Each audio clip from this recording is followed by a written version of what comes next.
Anywhere where there is a power dynamic is where this problem is really rampant. Um, I've seen it in sports. I've seen it in politics. I've seen it with a racial component. I've seen it with economic components.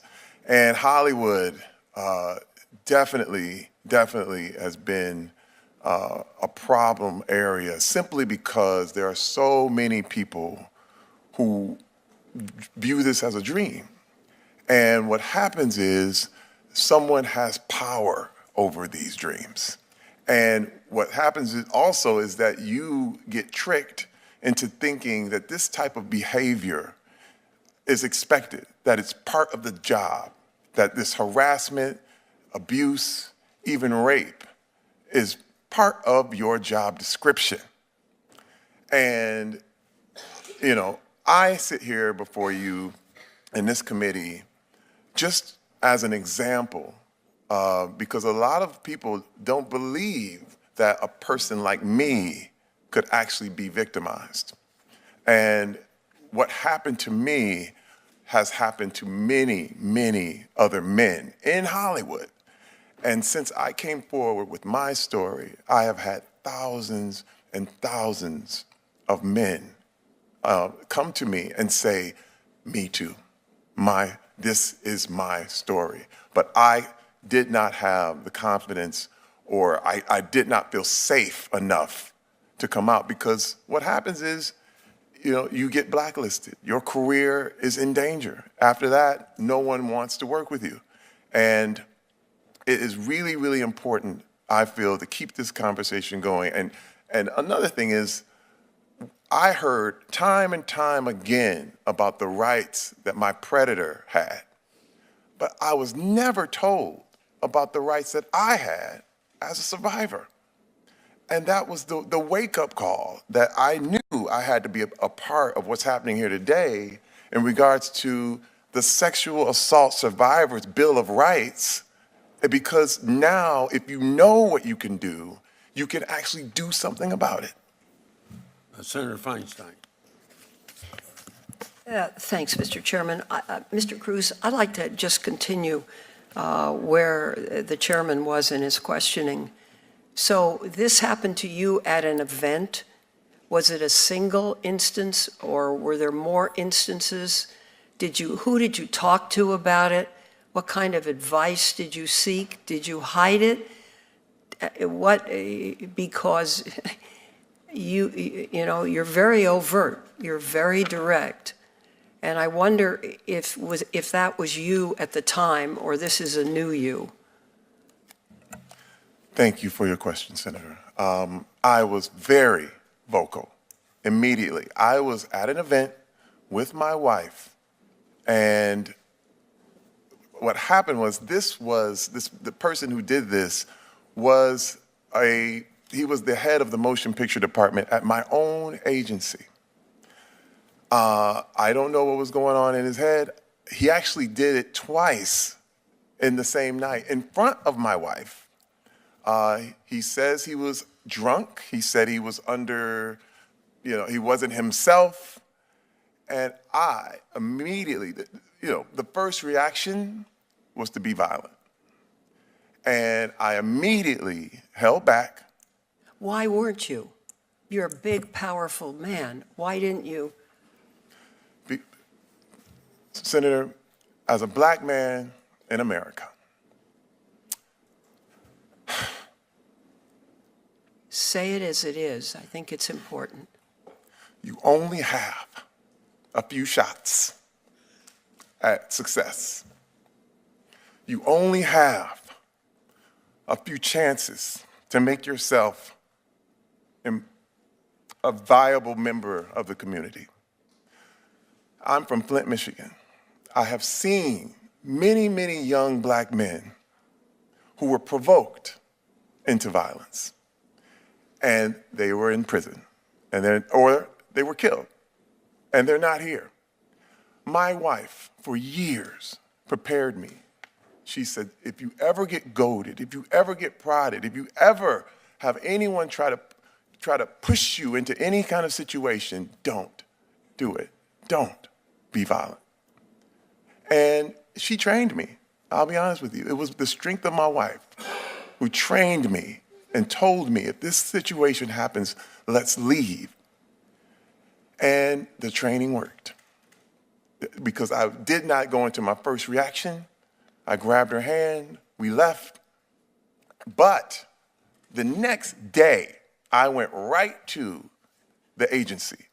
Right, and I have texts, I have phone conversations, and I said, this is unacceptable. And I told them how, I almost got violent, but I didn't. And I said, what are you going to do about this predator that you have roaming your hallways?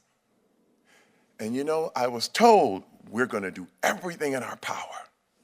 We are going to handle this, Terry. You're right, it is unacceptable. And then they disappeared. Nothing happened.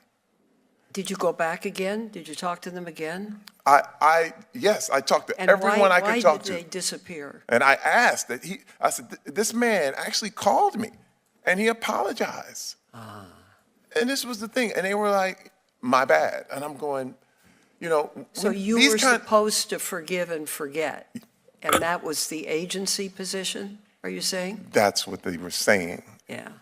And I said, first of all, we're not talking about you stepped on my foot by accident.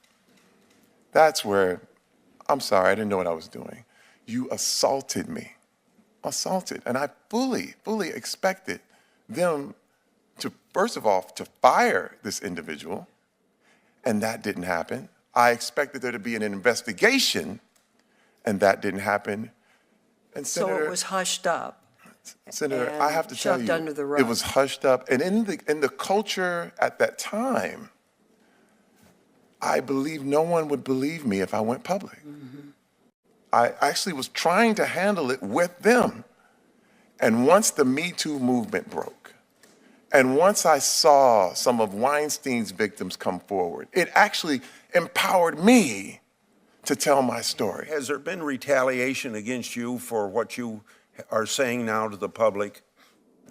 Thank you for your question, Senator. One specific incident of retaliation was I've done 3 movies called The Expendables with Sylvester Stallone.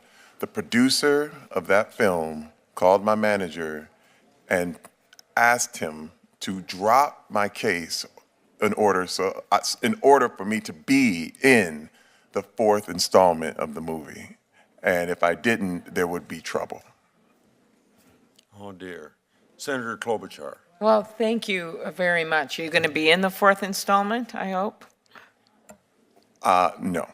Wow. I'm sorry. Thank you for your question, Senator. That's good. That's very yes, polite. Thank you. Yes. Simply because this same producer is he's under his own sexual assault investigation. Yeah. And, abusers protect abusers.